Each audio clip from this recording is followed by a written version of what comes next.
Hey, what's up guys? Today, I'll show you a fantasy dark comedy film, Brand New Testament. Spoilers ahead, watch out and take care. The film begins with God in human form, living in Brussels as an abusive alcoholic with a son and a 10-year-old daughter named Aya. Aya begins telling the story of her father, God himself. In the beginning, God was bored. He started working in his office, a spacious room with drawers on all sides, and created the city of Brussels. Not long after, he created animals. Soon, giraffes, chickens, and tigers filled the empty establishments and streets of Brussels. Still bored, God created man. The first man walked through Brussels and eventually found the first woman. God then created an exciting but nasty hormone game for them to play, and thus, the first man and first woman created a family from the damn game. Their family would soon grow and create civilization as we know it. Looking for more excitement, God set man against his fellow men. Wars were fought in God's name. Millennia later, Aya was born from God and his wife, the goddess. During dinner, the goddess set 4 plates on the table. The other plate is for JC or Jesus Christ, God's lost son. Aya uses her powers to move the glasses of milk around the table, but God stops her. After dinner, God enters his office. Hearing his wife vacuuming outside, he screams at her to keep quiet. In order to make life more interesting, God created natural disasters. He simulates disasters on scale models, and they happen in real time. He even creates absurd rules, like the phone ringing when one is in the bathtub, or bread always falling jam side down.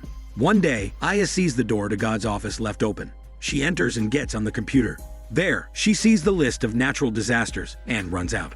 During dinner, Aya argues with God over the disasters that he causes. God gets angry at Aya for entering his office. He chases her around the house and beats her with his belt. Afterward, Aya decides that something must be done to stop God. That night, while God is sleeping, Aya packs her bags. She talks to a figurine of her brother, and it comes to life. JC tells Aya of a secret escape tunnel in the washing machine. Aya replies that first, she needs her own apostles. She decides to get 6 apostles and get them to help her write a brand new testament revolving around not God, but the apostles themselves. She leaves the room, and JC turns back into a lifeless figurine. Aya steals the office key from God. She enters the office and grabs the cards of 6 people from the drawers. She then jumps on the computer and sends out people's exact death dates. The people receive the information on their phones. One man only has seconds to live. When the timer hits 0, he gets hit by a truck. She locks the computer and leaves the office. She returns to her room and tells JC about her plans. JC approves, and Aya enters the washing machine tunnel, leaving home for the first time. Meanwhile, people elsewhere die in accordance with their death date. A man with 62 years left to live tries killing himself by jumping from a building. However, he lands on someone else and breaks his fall, proving that the death dates are real and true. Unfortunately, the death date release also causes conflict and anguish. A nurse taking care of an old man breaks down upon finding out that the man will live longer than her. A mother tries to kill her son after discovering that he will live longer than her. The following day, Aya's mother knocks on her door, but there's no response. God wakes up to a news broadcast stating that all wars have stopped following Death Leak, the release of everyone's death dates. God panics and finds the key missing from his belt. He grabs an axe and forces the door to his office open. He finds the computer unusable. He smells Aya's scent on the computer mouse and forcibly enters her room. However, she's long gone by then. He notices the washing machine passage open and screams into it, telling Aya to come back. Aya exits the tunnel into a laundromat in Brussels. She leaves and enjoys the rain outside. She eats a burger from a dumpster, but later throws up. A homeless man named Victor tells her not to eat the bad burgers. She asks him if he can write, and he says yes. She tells Victor that he will write the Brand New Testament. She asks him to take her to the first apostle's address, as she will begin recruiting her 6 apostles. Victor refuses, but eventually agrees after Aya continues to follow him. Meanwhile, God gets ready to leave the house and hunt after Aya. His wife tries to stop him, but he verbally abuses her and leaves through the washing machine. Victor brings Aya to the first apostle, a beautiful woman named Aurélie. Aurélie has 11 years left to live. Lots of men are in love with Aurélie, but since she is afraid that no one will love her, she keeps to herself. Aya and Aurélie talk in a subway station, while Victor records their conversation. Aurélie reveals her life story. She lost her arm when she was 7 years old. She was dancing in a train station when the train rushed past and hit her arm, causing it to separate from her body. Ever since, Aurélie has used a silicone prosthetic. Orally recounts how a homeless man approached her one day in the train station and told her that life is like a skating rink. Lots of people fall down. Aya introduces herself as God's daughter. Orally cries, and Aya collects her tears in a vial. Aya tells Orally that she can hear people's music. She leans in and listens to Oraly's music. She then tells Orally that she will create a nice dream for her that night. That night, Orally dreams of seeing her silicone hand dancing to classical music on the dinner table. Orally ends up holding her own hand and smiling. The next day, Aya and Victor visit Jean-Claude, the second apostle who has 12 years left. After growing up an imaginative and adventurous person, Jean-Claude ended up with no family and a miserable job. After finding out his death date, he decided to quit and stay in the park with the pigeons there forever. One morning, Jean-Claude wakes up and finds Aya and Victor on the bench next to him. Aya calls a bird, and it lands on her finger. She converses with the bird by whistling and finds out that it likes Jean-Claude. Jean-Claude asks the bird why it stays in the park when it can leave anytime. With Aya translating, the bird tells Jean-Claude that he can do the same. He can go anywhere he wants, but instead chooses to stay in the park. The bird flies away, and Jean-Claude follows it. He ends up following it through foreign lands. At the same time, God reaches the end of the tunnel. Unfortunately, the washing machine in the laundromat is in use. He gets tossed and turned and drenched in soap and water. He manages to crawl out of the washing machine, but gets beaten up by the woman with the anti-hormone spray. He runs out of the laundromat and eats out of the garbage like Aya. He gets caught by some thugs to beat him up. God ends up in the hospital. He asks for painkillers, but the doctor refuses, and God fights the doctor. While walking out of the hospital, he steals bread from a child. The child's mother beats God, and the bread falls to the floor, jammed side down. Aya meets the third apostle, a sexually frustrated man named Mark, at a strip club. There, Mark tells Aya how he fell in love with a beautiful German woman at the beach when he was still young. Since then, his memories have been consumed by her. He tells her that once he learned of his death date, he took all of his life savings and spent it all on prostitutes and women. Aya leans in and listens to Mark's music. She tells him that he has a song that goes well with a nice voice. This pushes Mark to get a job as a voice actor for pornography videos.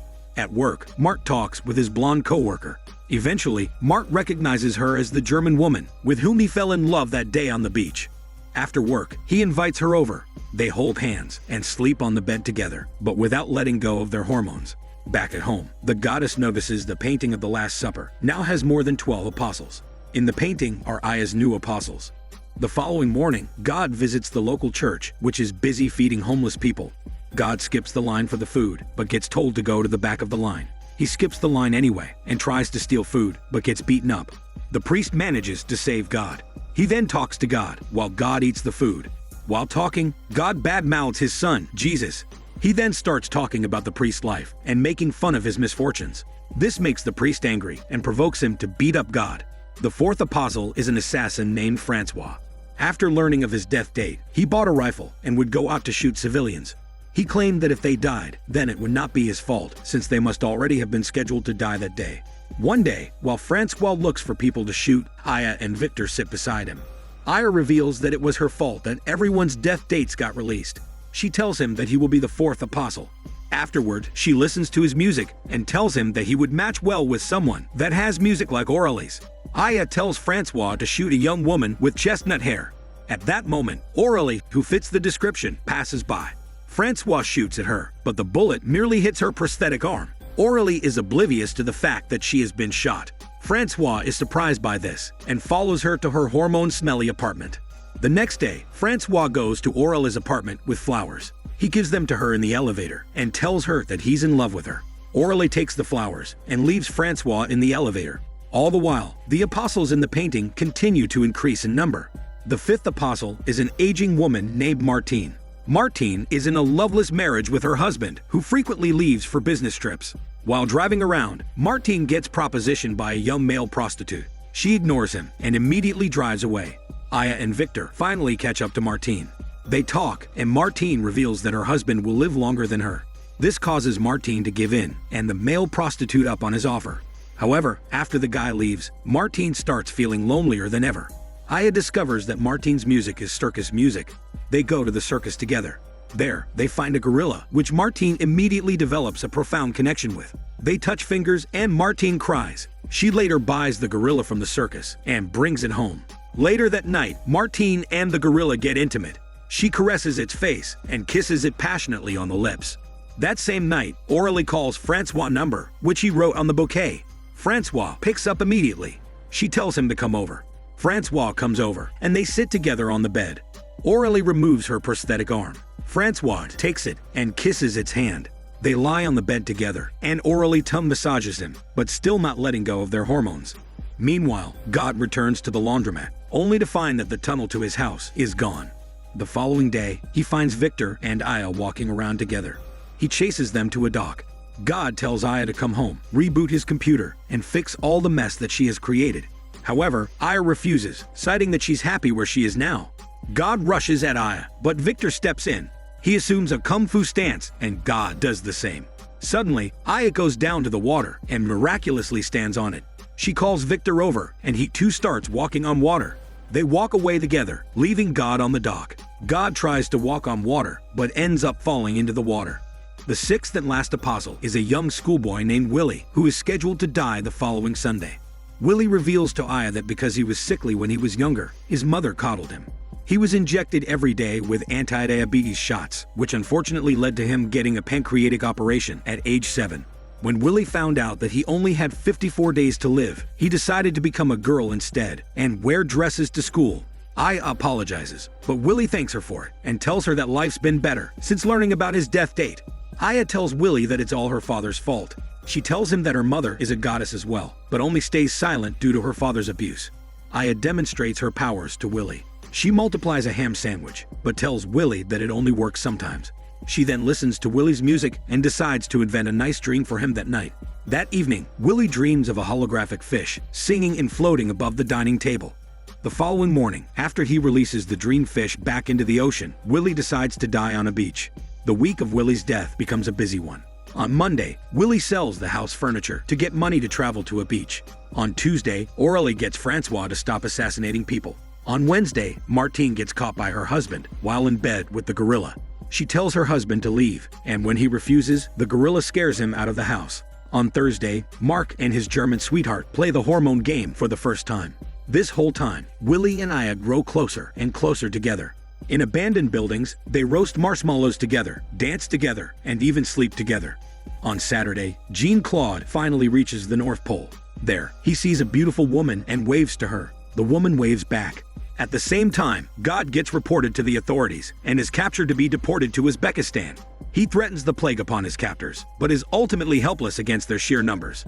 On Sunday, Aya and her apostles, with the exception of Jean-Claude in the North Pole, go to the beach to accompany Willie during his death. On the beach are hundreds of other people who have decided to die by the ocean. Willie's dream fish jumps into the water, and they go and find a quiet spot.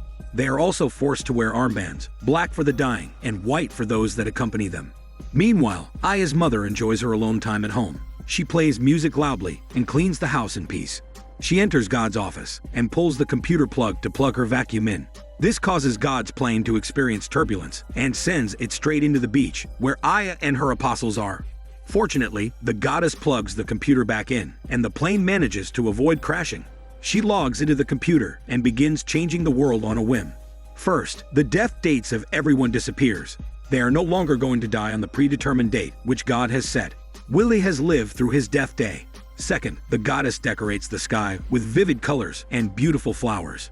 Aya laughs, recognizing her mother's touch. Other changes also include the end of global warming, the removal of gravity, and people breathing underwater. A few months later, after publishing the brand New Testament, Victor becomes a famous, best-selling author.